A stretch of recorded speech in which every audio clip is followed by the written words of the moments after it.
And I Friday. They do Friday so they na release stress kakra. So gidi na abotia. Oh. Bibia ni aya no nya abotia kakra. Oh. Me mo odi o me ni sije na kasa. So atina kasa nfru.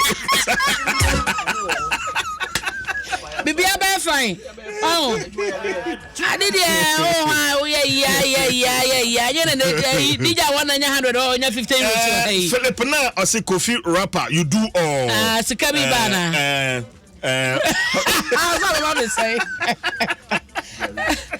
Okay. Abna yonko. Mate. Na said your listo ejina machi. And once that no ya the ama Star Assurance your solid partner Tom Choko is chocolate. CBG we stand with you. Agbeva Herbal Center where RSFA latex from your partner for life. Vodafone feather to take your time. Together.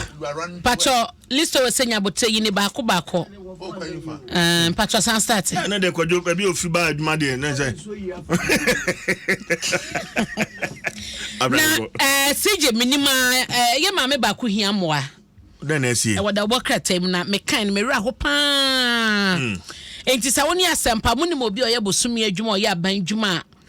Na katu a oje no bosome otimeje bro be se 2000 mo moye wate. Then I see. Mo moye na evangelist Patricia Odro. Ya dodo na Fred na Agradaa. Sa oguso twi post for kukum. Na se na lawyer for senka ebe ya sika yede to ne ti so sa no mo de man be unsa last month 17th ene man bail no ontumi miti bail conditions no sa ni pamien sa wonya kwa sika so de hwe na pampa mu so a wonya ho asem fa nko nti no ogusu dam entu edie obetwe so dedicate ho de ama na wo ya bandwuma ayese wa mini adaje sa mini adaje to nam Messi mini adaje sa open home wana mesi mini adaje yo yes me di ko di sa agine mu ti dia ye di Agradaa gusu dam bedika ma me no damu o dam Facebook on ye ne ko no na tama ye di ni wura ka no kwa no na ototo ayampia se si ayi dia wa melo wa melo video we ye di ni wura police car mu no na o kana drink say em say blogger bi o say so bi say when I was spread for fake news no say bia mo kan say ma nye no kra fa no ho te ba no sa no a na ma obi ayi na ma so hu Facebook evangelist and a handcuff egunin sano evangelist na Agradaa nipa nche no edemia nipa nche o nipa nche abeli crampo to me MET ye conditions nipa nche na wedemia nipa nche mia nipa nche na wedemia nipa nche no wedemia mama pat no wedemia Abna won. Oh, se nipa de unse nipa ni nipa. Wahu nipa ni nipa. Ba nye nipa bia na ni nipa. To we de ya nkokofo kwafo mu miamani. Ayo. Nkokofo ni kwafo mu miamani. Mudiem. Yenim se yediem a. My two babia obi a mechia wo. My two babia obi a mechia wa no pai. So I would only cocoa crow from our besim. Now, when you're young, open home, I might do 2 years. I am cocoa in Agradaa.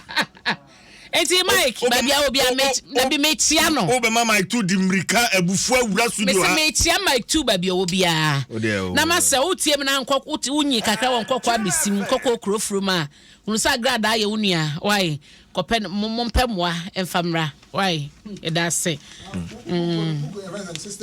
I quite professional sisters keep patrol. You be saying that one on one conquest. That sisters keep us here. One and Cochrane a show. And could dry a chinchim for just got a warrior. But become a new. But you quite a worker. Tayamuna, a not daily guide. Into Agradaa, no catch a far. To soon see our daily guide mu into a dahono na ono kwa so ka se na sin de hye na ye godo ni da mu yo say ye godo nti o da mu ye dan afa kra na makayo onko dwiri ni se na onko dwiri na o sini sha na adam na onko dwiri unya no hwe na o pia so wape ho asamaka na wonim se emrahye bedwafo a wo mrahye bedwafi a wo ye MPP fo no CJ se so mo de entrene e ba se so mampani akufo ado ampa mo kenofori ata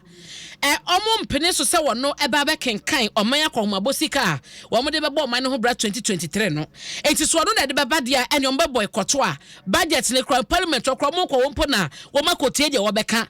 na campus wo makwakoye eho enkitawdie ene debate no wo masem nyina ne se ase gidi e wo se timamuni no Ghana ni no enya ewo Ministry of Finance no sa gidi no eni ho biem enti ewo so mampani ema yerek no free atade na adwuma no to nchen na obi foforo ba no ba be kan budget no ene ho enkitawdie nyina Dr. Nana Ayew afriye wono ena yekasai oye kasamafo a wakasa edema samra sebedefo yom ye MPP fo na wo mo ekasa asem no wo hwe daily guide katafeto so miensa asemi da ha ena enra so eye onmonyamfo speaker of parliament Aban Sumana Kingsford Bagben ede atudwa ya wo hwe mu abedwako a wate no penyifo nwotwe ena wo sa abedwako ni mu a wo na wo ebehye atoto nioma na enanso 7 working days ena ode ma bedwako ni se wo mo fa nyo mo hwehwe mu nyina allegations emakoma enso a edom kuma no ediabo kenofore ata wo sofo ye nam so na kompeso moto no so ba emom eso mampani na wotu no anaso yi ni free sadwa no so no omunye hyehyemu na omoma aye osofo na konya no no so no de omodia omaka to no so nyina no omeyi ne ho ano wono na entimi ma enhyehye ne mmra no makwan se obema ne lawyer ni abegyina mu ama no na ya no bi owa a wode be masa eye ensem nsu nsemfu anso na edom kuma no de agu nkrata so no omeyi ho ano enti wo hwa eno ene babia sese no asem ni gina na empenyefo mienu ena wo mo ebeye coache ewo yesa committee no so baako eye MPP Mrasebedwani wadanse asokwa KT Hammond ena NDC Mrasebedwani no Bolgatanga East Dr. Dominic Akrutinga Ayine wenmo ene empenyefo a wo mo ebe coache committee no ena members ensia eka ho eno so ho asem ewo daily guide katafa etoso miensa edimu amane nyina abra unti no saka bia ubetumi akenkan na sorry ba kwa me hu ya me yese de ma me moso se je wonim sa wo hye Ghana population ya esi emu ohamu chichemu edu ene na ma omowo eye asiche yare enso bebre na mpo na enim diabetes ibi eyade eye hu ye pa ba ya dwen koso na eno na mpanyefo etufo ese nanka ebeboa pan dia wasabre bia no wo hye se wo bekoso akwayare sabia na wa checki eye wasichi level na ewo nipadua mu no na wo hunu se de ho asemote wan hye ya obi won mo beba onimu mpo ebekoche no ya bekocheke no na achese adedi nipadua ni ma ekonanim etueni nyina no eye ensem bia Ghana National Diabetes Association no wo mo de tudwa enra ebra wo mo epie mu otema station wo mo testing crofo ekoye screen na siche yare no na ensem we ebetudwa na president awada association na no eye Elizabeth Esidanyo wano ena watche se ehu behia se wo hono ma ebra no obema nan aye ntienti awa ya sabia wo de kwa wo se mon check me sugar level ema me sa seche yade no eno so no ya sore ya hye ya na ba be overtake eye mojabro so kra nti ya hye ye wadedie mu so no ya no ma wani ada ho ye pa ewo eno so mu abna da no na only access for twetwe enkomo Empower salary account eno no bi di ho adanse a kire me se emuye papa se o ye adwuma se en date say en 11 na bia o cash no ekofam kakra o ni access bank no so wa dial 40% be ma na o de twitwa ho a interest so na so debi no interest ne so ya ne so be access bank Empower salary account eno ano no payday loan no now them also so akwanya betimi awi 3 times your monthly salary no. School fees, scholarships, DSTV plus free subscription, cashback rewards, free insurance cover, any bibria eka ho enti 53 branches of Access Bank Ghana ha bia no but modern it's answer promo 30th April 2023 any day ba na wiye when the Access Bank can dream come our toll free number is 0800 0044 00 0800 0044 00 Access Bank, more than banking. Now yeah, can go TV World Cup ho asem no yeah, call World Cup a free 20th November up to 18th December yakwa share World Cup no na ya yentimi nkobie no ya tenafie na Go TV adaroma ya enjoy matches ni nyina ewe Go TV so entima wonsanka go coda and so plus for only 89 Ghana cedis na fi wetimi upgrade awahwe 64 games ni nyina and also pesa o ye connection na betimi dial star 759 hash star 759 hash katanie Go TV nie twaweni so Go TV love it.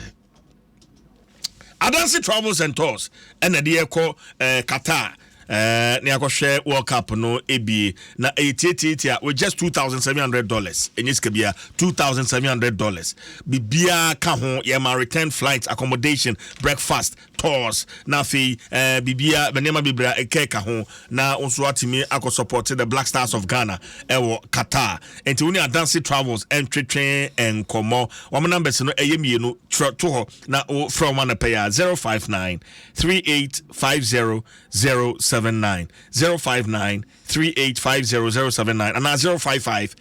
6310 055 6310 na one access Adansi Travel atwetwe enkomo wo office no American House East Legon abna yanko anyway mama nto aso na yenko Ghanaian Times da obokrata mu na CJ yesi Arise Ghana unse na nka omo be demonstration na eno no na empanyifo ayese omo yesenka demonstration bosumi ye ne de toso dunum de kosini donson wa fimu na omo ye demonstration na de omo ehwe no ene senka Revolution Square ye no ene Jubilee House ene de anim hwe no ehwo na omo be kwa we kra no nanka eye picketing bi ni adeade ya na omo ehwe anim se enipa omo ebekọ no eye be se 500,000 na omo ni posifo akotere se kodi nkoba ma ba bia kọ wie no ene se posifo kire se demonstration entumi emaso ba entumi emaso nyina no ene se ba bi omo pese omo kokodi omo dwuma no ehwo no eba no bambo ho nsem ne bambo nhyehyɛ mu no ema kwan ese bibi atesa no ebetumi akoso ho enti no womo posifo krampo no eche wo ema wo madwenkyere ese senka omo betumi ayiye free ba bia omo pese womo koye picketing no ede bekọ ba bi foforo de anke no enka asemkaye bia ene ho na so kamia yese eye yewura rexoma wono na ye leader ba oka leaders a womo eda Arise Ghana ho a anase ano ya na womo etoto ne ma de sa eye demonstration no abaso no enti no ni nyina mu no omo chese de na womo de hye na entumi emaso omo guso ane omo ka na rexoma krampo chese na animani mu ya no na enipa dodo omo ehwe ne me be se 500,000 se no omo teso e de abegina enipa 500 ai no krampo no demo ye picket no womo be no 2 days pe eno no enko e basabasa e bia ebe no cross omo teso enti de bia no omo be no donhwe enan ya ebe hyase awia prem tobre e de kosi anwume no nan na chese no no ayasumdwe mu womo guso ene empanyefo kasa wo hwe sen krata ya posifo de brom no omo so be de wo manu ye ebekọ na omo hye ba bia asem na kasa no ebekọ akogina nti se kasa de date no omo de hye no womo chese court no ase wa restrain wo kakra ewo womo ehye bi omo de tutudwa nti ye hye sadia eno no eho asem ebekọ akodru Aisha wan so na ye kasa yi court asanso a deny bail court amakwan ese won konkotena fe no fifie emra nti ne lawyers ania bre pa lawyer captain retired and krabia ifadate na nia bresa krodom sansa wo hwemu a wo ekoye no na wono krompo de adese eto court anim say wo hwe 2017 ebra Aisha ye nya asam wo court na okoba omo ma ne bail wo ma ne bail ni nyina chi no na wantu court da bia mu said na ye ba court no wantu mu da enti nka court hu na rayi mobo na omo ma no bail no na ebrepa mu na date omo de be hye bia no wono ye ne lawyer ne be hye so de no beba abrebia ama entotoya akonanim na so no ye Accra High Court judge otena dwam ye Oriire Justice Lydia Osemafo wose da bi o ma ne bail na enye yie enti no onsan kwatwe kukum ne ye se nra Aisha sue papa enra wosuye pa na ne wra ho se akwakobasa nti no wo ehwe nim ese entoto nyina bawie na da wo de asem no ase no obesen aba be piem court na asenie ato aso no so ho asem e wo Ghanaian Times da bokratam na CJ made the new weekend crusading guide da bokrata and the best of me fa so ba ko pe e wo ho yenko yesi lobbying egu so den dia ekoso chese the new crusading guide chese woman nhwehwemu any information makeka bo mu chese ebi mu lobe ese se ekoba se kanoforiata o free one man aso man pani yi no anase bi de kokoso no eye adwuma de a oseche mensa bonsu na wo so kokose honom ekosi nanan enti wose inkitahudi ekoso wo mo ne kasa wo mo ne omampani so ne mpanyifo bi no no eto atwadwen ya ne nyina no nkrofo lobby ne ese mu odu pa enti wo hwemu a emrase ojafo ni bi ne mpanyifo bi do no atomu bi so mo hu ne se ekọ hono ma eye sansa ono bo se chemensa bonsu so no ba no nimdie famu ba no sikasam totoe no so a ni tima bobe owo hu nimdie nti obetumi aye adwuma no nti lobby no eguso a ekoso wonsaka the new weekend crusading guide na ensem nyina ewo hon ma obehu no wo mo kasa asem yi ene sede eho amane okay bedase abna pukwa bedase yefasada Master Assurance, your solid partner, CBJ, will stand with you. Agbeve Herbal Center, Wayare Sefi, Latex Foam, your partner for life. And Vodafone Feather together. Omadan Romania did a bon krata, no na poso. Yeah, they